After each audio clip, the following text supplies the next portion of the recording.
Chapter 3 of The Sign of a Beaver.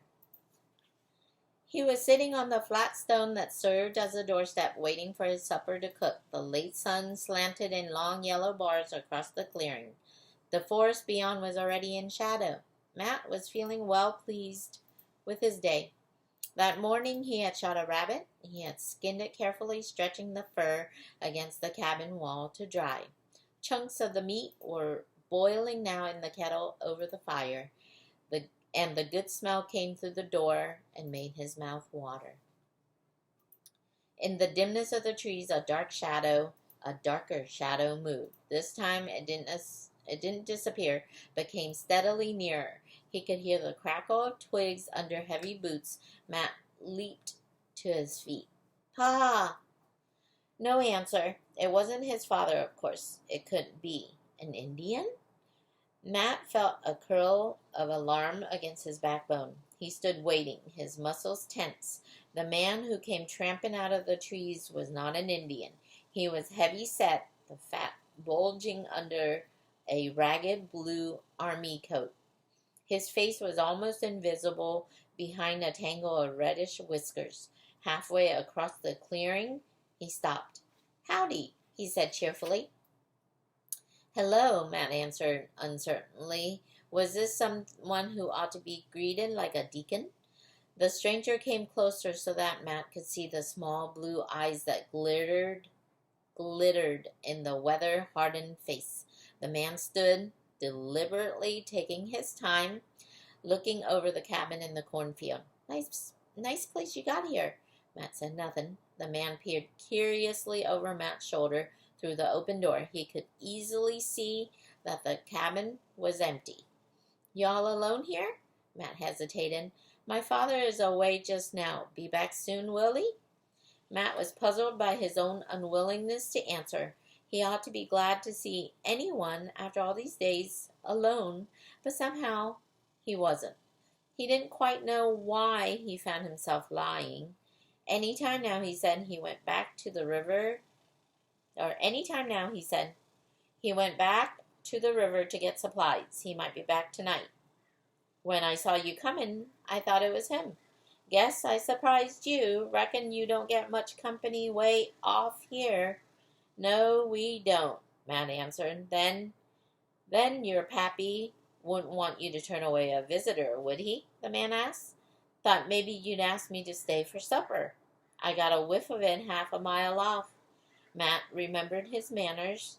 The man's easy grin was beginning to wipe away some of his doubts. "Of course," he said. "Come in, sir." The man snorted. "Ben's the name," he said. You may have heard of me in the river town." "We didn't stay in the town very long," Matt answered. He hurried now to light the candle.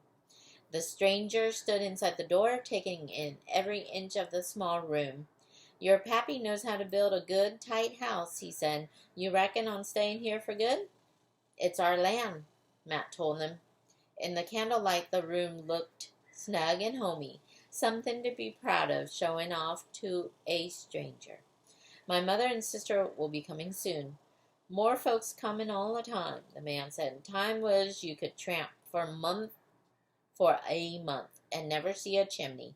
Now the towns is spreading out from the river every which way." His eyes fell on the rifle hanging over the door. He let out a slow, admiring whistle and walked over to run his hand along the stock. "Mighty fine piece," he said. "Worth a passel of beaver." "My father wouldn't sell it," Matt said shortly. He was busying himself now to make his stranger welcome. He scooped out a good measure of flour, stirred in some water, patted the dough out on a clean ashboard, and propped it up in front of the fire to bake. He laid out the 2 bowls on the table and 2 pewter spoons. He poured molasses into 1 pewter dish. Then he ladled the hot stew into the bowls.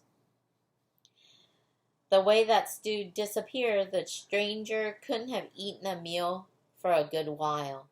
Matt took a very small share for himself. He pulled back his hand and watched the man snatch the last bit of corn cake, sopping up the last of the molasses with it. Finally, Ben pushed back his stool and drew the back of his hand across his beard. "That was mighty tasty, son. Mighty tasty. You wouldn't have a mite of tobacco now, would you?" "I'm sorry," Matt said. "My father doesn't have any." "Pity can't be helped, I suppose." In the easy silence that followed, Matt decided to ask a question of his own. "Are you traveling to the river?" Ben snorted again. "Not likely. I'm keeping as far off of that river as I can until things quiet down." Matt waited. "Tell the truth, I got away from that town just in time. Weren't nothing they could prove, but they sure had it in for me. So I says, Ben, I says, you been planning on getting yourself some beaver pelts. Looks like now's the time to get moving. I aim to settle in with the redskins a bit, maybe move on north." "You mean you're going to live with the Indians?" "Could do worse. I could bed down about anywhere." It certainly looked as though, invited or not, Ben was planning on bedding down right here in the cabin. He had eased himself off the stool and sprawled out on the floor, his shoulders propped against the wall. He pulled a dirty corncob pipe from his pocket and stared down at it ruthfully. "Pity," he said again. "Meal like that needs baccy to settle it right." He put the pipe away and shifted his heavy bulk against the wall. "When I was not much more your age," he drawled, well fed and ready to talk, "I spent the whole winter with the redskins. Hunt with them, trap, easy to pick up their lingo. Still remember a deal of it, but this country ain't the same anymore. You got to go west, Ohio maybe, to get any decent trapping." "The Indians still hunt here, don't they?" Matt asked. "The Indians has mostly cleared out of these parts," Ben told him. "What wasn't killed off in the war got took with the sickness. A deal of 'em move on to Canada. What's left makes a mighty poor living. Game's getting so scarce." "Where do they live?" "Roundabout." Ben waved vaguely toward the forest. "They make small camps for a while and then move on. The Penobscot stick like burrs. Won't give up. They still hunt and trap. No way to stop them. Never got it through their heads they don't still own this land. You've never seen none of 'em. My father did once." "Did they speak English?" "Enough to get what they want. They pick it up from the traders. What pelts they can scrape together they take into the towns. They can strike a sharp deal. You got to know how to handle them. Reason you ain't seen them," he went on. "They got enough sense to clear out of these parts when the bugs is bad. They move off the whole lot down to the coast to get their year's mess of clams. Should be moving back about now. They'll stay the summer and then go off for the big hunt come fall." "Them hunts," he remembered, "ain't nothing like them nowadays. Bows and arrows was all they had. Still use 'em if they can't lay hands on a gun. I got so I was dem near as good as any of them. Don't suppose I could hit a barn door now." Ben's voice drawled on and on, thickened with food and drowsiness. He told of the big moose hunt of his days with the Indians. He had fought in the recent war against the French, and he despised them for stirring up the Indians against the main settlements. He seemed to have single-handedly shot down half of the French army. Especially he hated the Jesuit priests who had egged the redskins on, and he had once been part of an expedition that broke into a chapel and smashed the popish idols. Once he had been taken captive by the fierce Iroquois, who were set on putting him to torture, but he had been too smart for them and escaped in the night.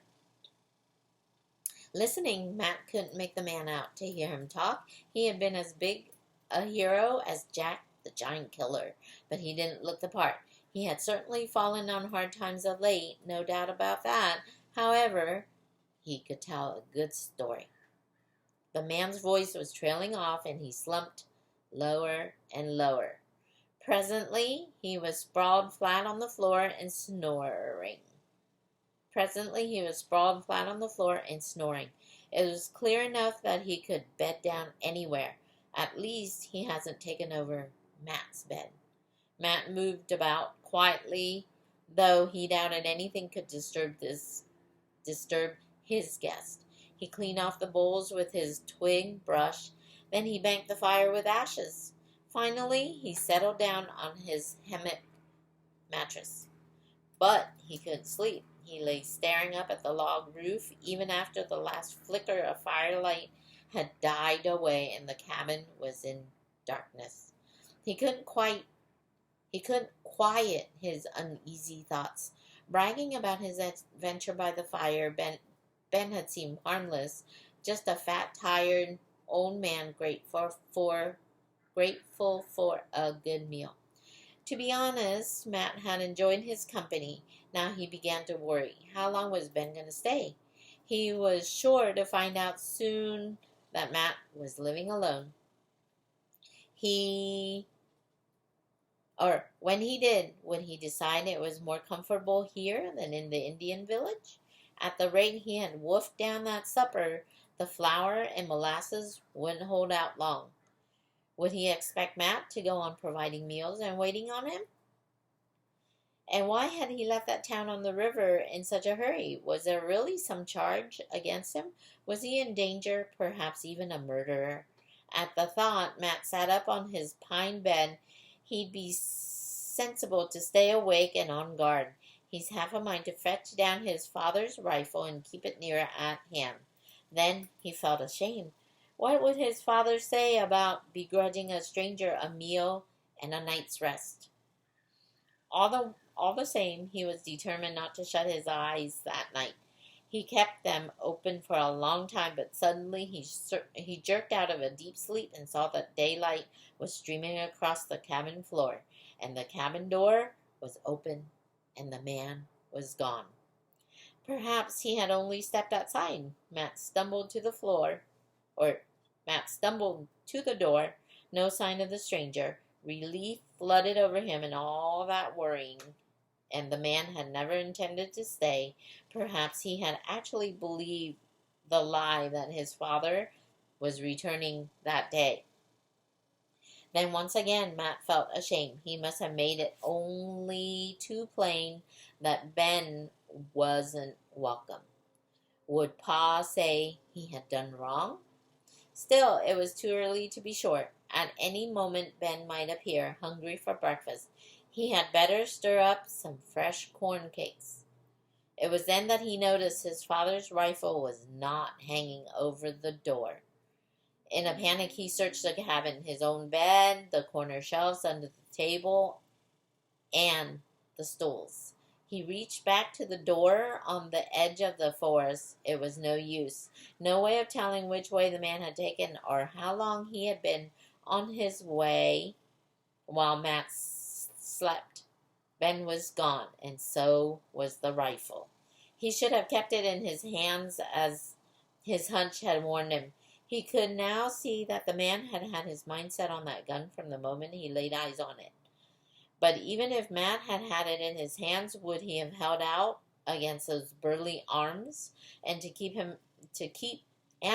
his gun, could he actually have shot a man, even a criminal?